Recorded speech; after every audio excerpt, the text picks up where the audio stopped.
در میان جنگ ایران و اسرائیل تحولات منطقه‌ای شدت گرفته.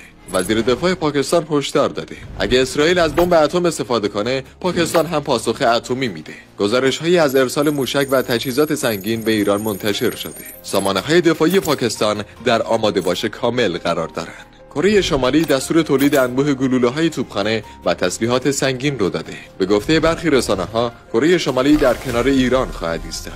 وزیر امنیت داخلی اسرائیل هشدار داده حامیان ایران پاسخ قاطع خواهند گرفت. نتانیاهو نیز قبلا گفته بود که پس از ایران نوبت پاکستان است. هند هشدار داده در صورت ورود پاکستان به جنگ واکنش نشان خواهد داد، اما هنوز حمایت نظامی رسمی از اسرائیل اعلام نکرده. تا اکنون روسیه و چین حملات اسرائیل به ایران را محکوم و خواستار توقف درگیری‌ها شدند، اما هنوز حمایت عملی از ایران نکردند. آمریکا، بریتانیا، فرانسه و چند کشور اروپایی حمایت کامل خود را از اسرائیل اعلام کردند. گزارش‌هایی از تمایل دیپلماتیک برزیل، مکزیک و آذربایجان برای همکاری با اسرائیل منتشر شده، اما موضع نظامی رسمی نداشتند.